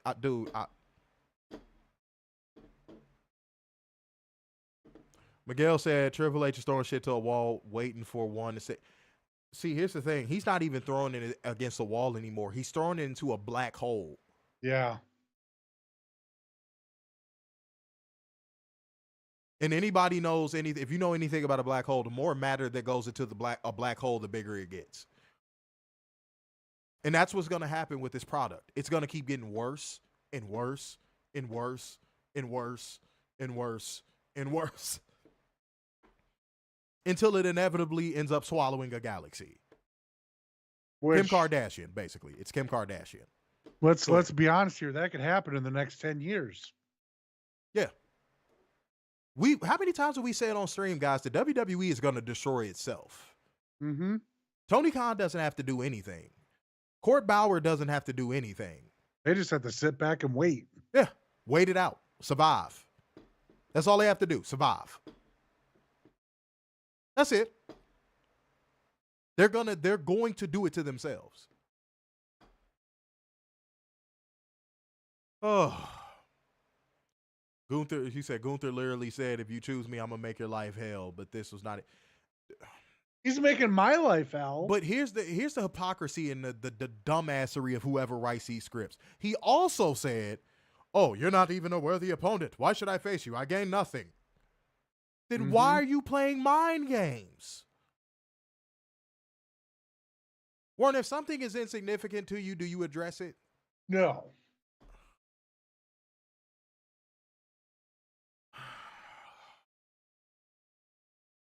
Oh, I got to make a trip to the knife store. I got to make a trip. I got to make a trip. I got to make a trip. I got to make a trip. I got to make a trip.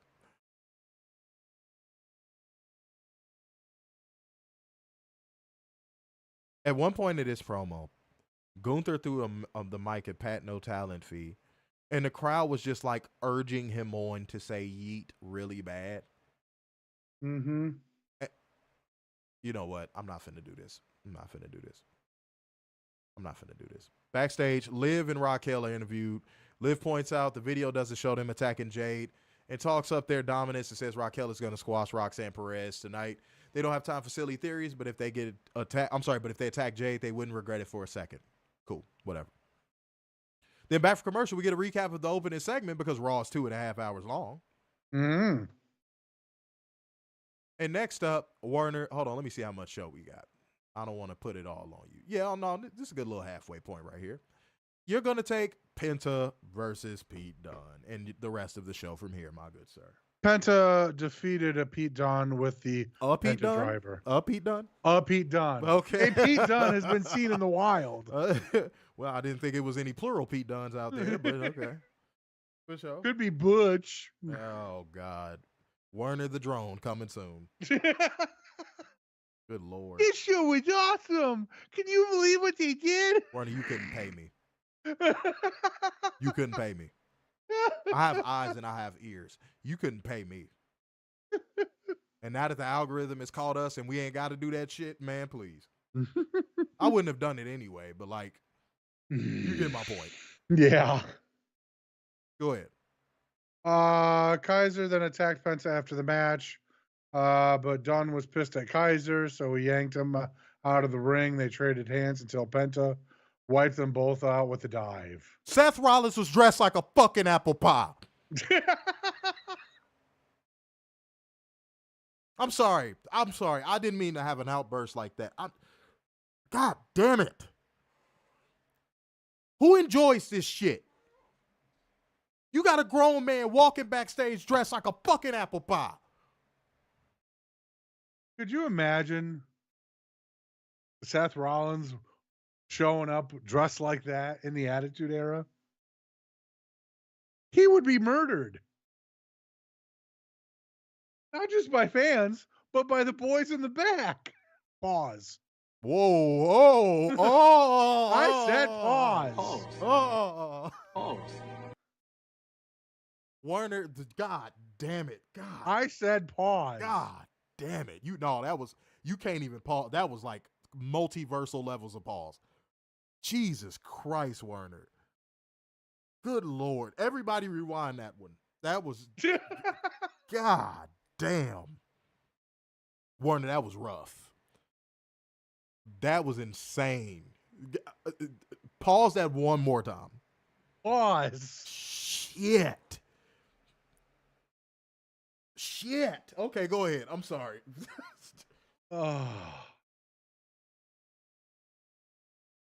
Kathy Kelly interviewed Jey Uso. She looks sexy with those glasses. I'm not gonna lie. Oh yeah, no, she was looking good. Like a little cute little librarian. Mm-hmm. Well, giving Lois Lane vibes. That's all I'm saying. Look at this motherfucker. This horny ass motherfucker. She can open my book any day. Turn it to chapter son, dick. Where'd you find this? I'm that kid and subscribe. Thank you. I'm that kid. Are there any other kids that are that? Let me know. Don't you laugh at that. That was a serious question. That is a serious question. Inquiring minds want to know. Yes. Are there any other kids that are that? All right. We must know. But go ahead. She interviewed Jey Uso. She asked about people's doubts about him. Jey was fired up. He got fired up, Daryl. So fired up. Seth Rollins was dressed like an apple pie mouth. For the rest of the show, I can't move past it. Doubting him. I can't move past it. But he was standing there as the Royal Rumble winner, and he would shock the world again by beating Gunther and becoming champion. I'm gonna pick my mic up off of this. Apple pie.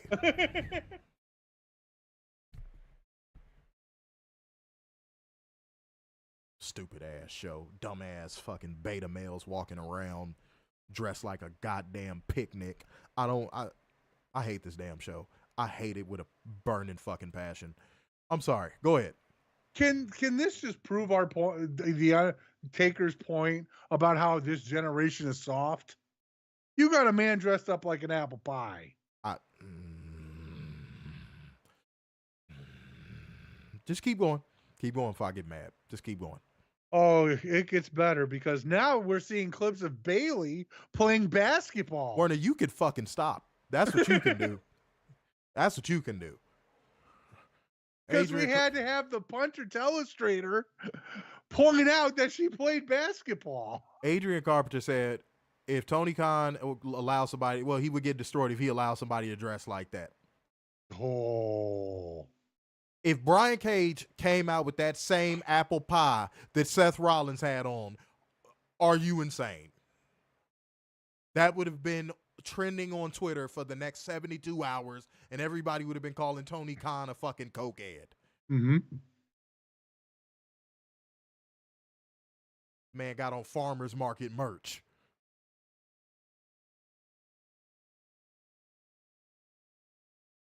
All right, up next we have 6'4" Vic Joseph interviewing 5'6" Dakota Kai. Good Lord. While standing in the crowd, she wanted to prove that all the work was worth it and planned on walking out IC champion next week. Yay! Go team! Warner, you can eat a dick.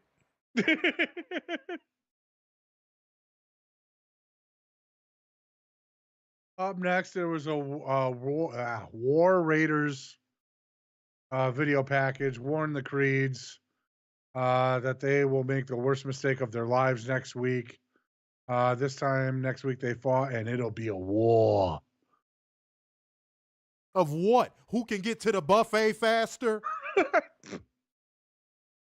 Is the one Creed even going to be there since he'll be on UFC? Give me a fucking knife. Keep going, man.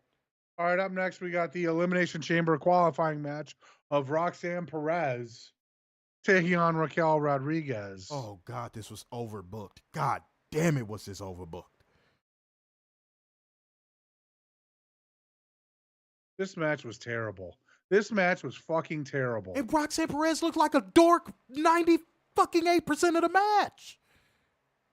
This is, getting back to Adrian Carpenter, this match should prove do not go to WWE. Man.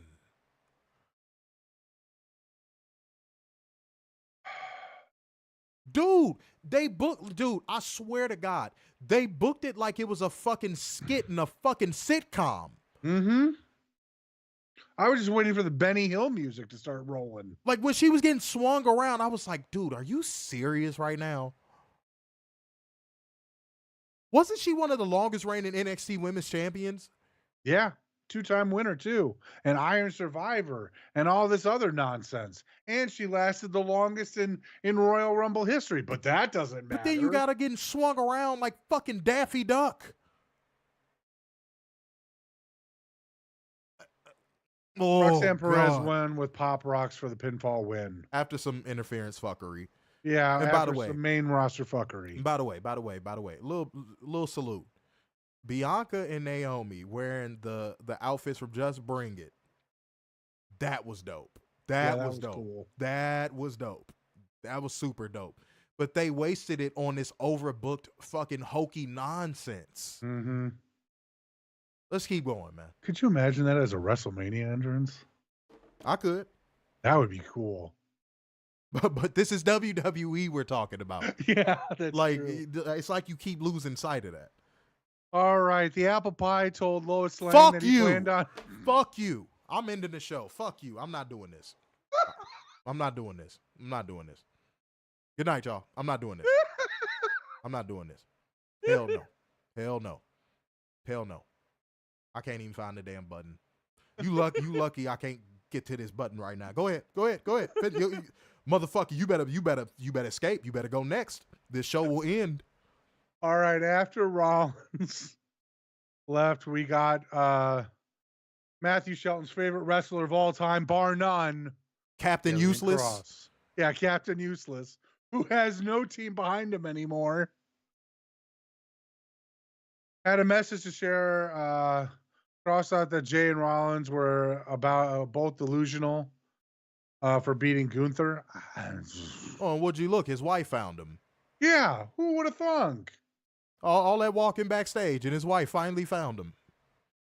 Apparently, Zayn was delusional too, but Cross still had hope for him. Cross said Zayn knew that there will always be time for him to turn things around.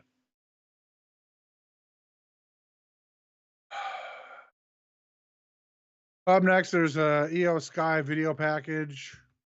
Yay.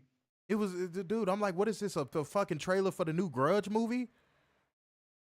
I didn't know what was going on. And then when I saw the little subtitle, I was like, wait. They're doing this for her match against Rhea? Yep. The Terminator? Yep. The woman who ain't lost a match since last he was a damn pup? Yep. Rhea, you know I love you though, baby. Yeah. But like, why are we wasting resources? You made EO Sky go underwater for what? Get away from the apple pie. So Werner, you're not a celebrity, but you will be the most famously murdered motherfucker in your neighborhood if you bring that shit up one more goddamn time. Because I know your Achilles. If you want me to go there, I will go there. All right? Up next, we got the New Day talking a bunch of nonsense that no one really gives a shit about. Then the LWO interrupted, and Dragon Lee tried to talk and talked a bunch of nonsense. He said nothing. Dude, he said nothing. He said nothing. This was a complete waste of, I don't know, what, 5 minutes? Complete waste of time. And the New Day sprinted away safely. Because, you know, we care about our wrestlers here in WWE.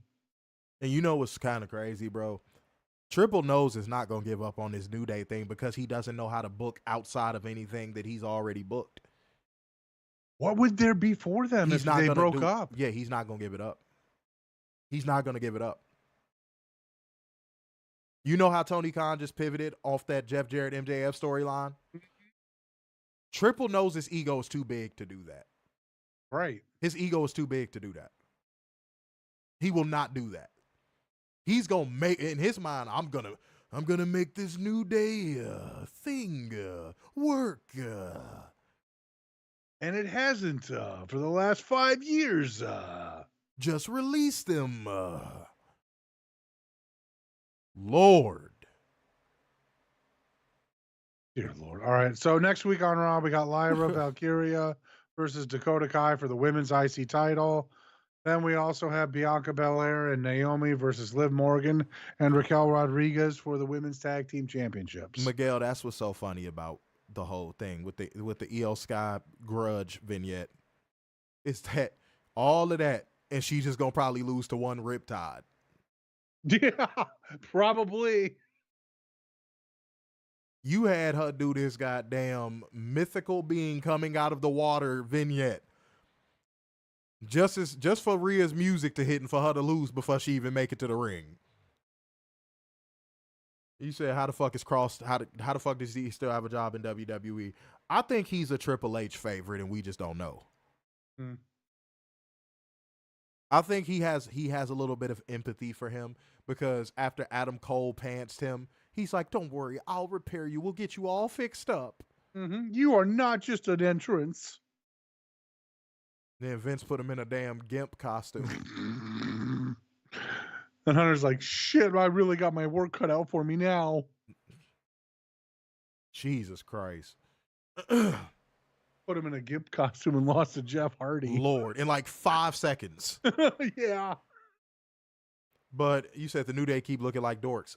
Well, I mean, the last 5 years have been that way. I mean, Xavier Woods is like a self-admitted dork in real life. So, yeah. If the shoe fits. Yeah. No, I'm sorry. If the bootio fits. Right. But go ahead, sir. All right. We also have Naomi and Bianca cutting a promo on the tag team title match. They also spoke about the Chamber and the possibility of facing either Rhea or EO Sky at WrestleMania. Yeah, sure. All righty, the main event, we got Seth Apple Pie Rollins versus Finn Balor. Seth won with a curb stomp in a terrible match. This shit was boring. It was sloppy. Seth Rollins has lost like 3 steps. Finn used to be one of the best wrestlers alive, and look what he has been set for. Look where he's at now. This is pathetic. Let's just go to ratings. -10. This is gonna, like I said, think about a black hole. The more matter goes into it, the bigger it gets. It's gonna get worse. That's literally all I can say about it. It's gonna get worse. Mm-hmm. Call it doom and gloom. Call it whatever you want to call it, but our proof is on the game tape. That's it. That's literally all I got. No moment, obviously. -10. I'm sorry. Ghost Story said -10. Man, AJ could catch a shirt. Bruh. Oh my God.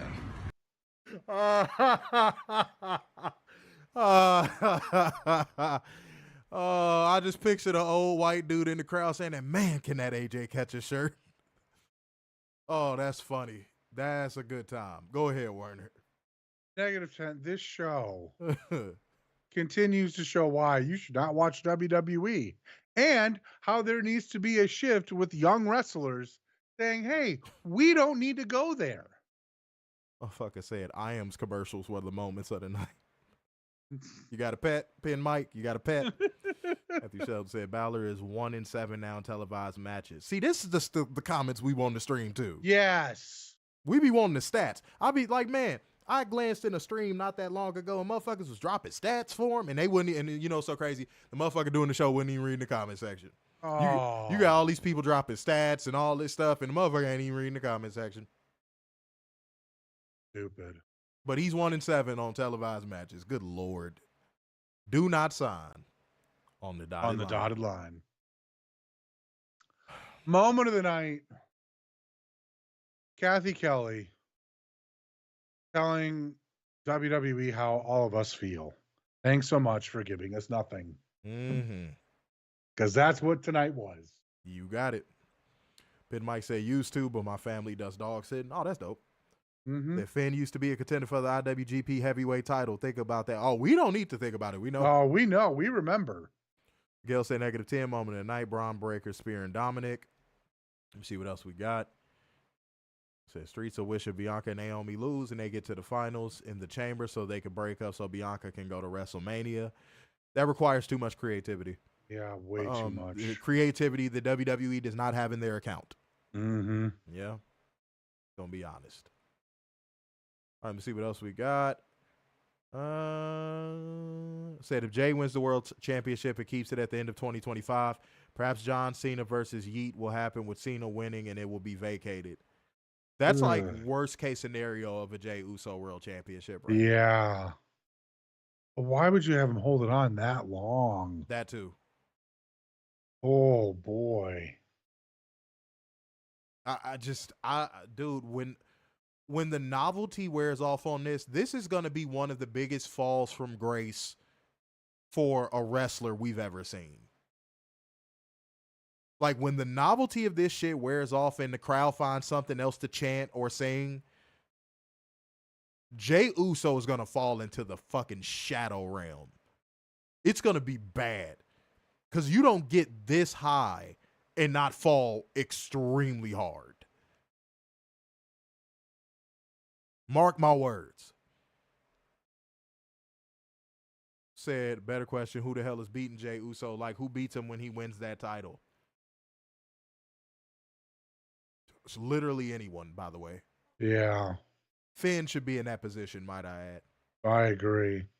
All right, y'all, clear the air. I already gave mine for the night, actually. Go ahead, Warner. Prayers out to Toronto. There was a really bad airplane accident where the plane just inverted itself and landed. Only 8 people were injured that I know of as of right now, but prayers up. Damn. Yeah, check on your people that's flying, man. If you know anybody is flying, man, make sure they good, dude. Always text, my family, when my mom's still around, I text her before I took off and all that stuff. Tell I love her and all that good shit.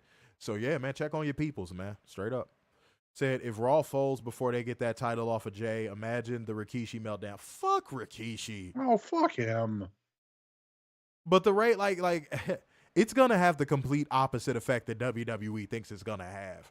Because now Jey Uso is going to actually have to cut promos and feuds, and he's actually going to have to wrestle and, like... carry a feud. Yeah, and carry... not just a match, an entire feud. And carry the ratings. That's where the biggest downfall is going to come. Because once the crowd gets over the novelty and they notice, oh, once the bell rings, this guy's really bad, he is going to fall very far and very hard. I got to believe his first title defense will be against AJ. Yeah. Soften the blow. Oh, I hate that for AJ. But it's going to soften the blow for Jay. Oh, I hate that for AJ. I hate that so much. Well, you're right, because they did it with Roman when they were trying to establish him as a main eventer. They did it with Cody. Yeah, so yeah. That's AJ Styles' use in WWE. All right. Pardon me. Well, guys, it's time to get the fuck up out of here, man. So therefore, going once, going twice, and so to the man with the braids in his hair. So, sign off yet again. It's the epitome of black excellence, the king of dimes, just your boy, Mr. Starkside. The beacon of hope worldwide, the Messiah, semi-cute sixes, and the internal pessimist, Big Dub. Peace out, y'all. See you Wednesday.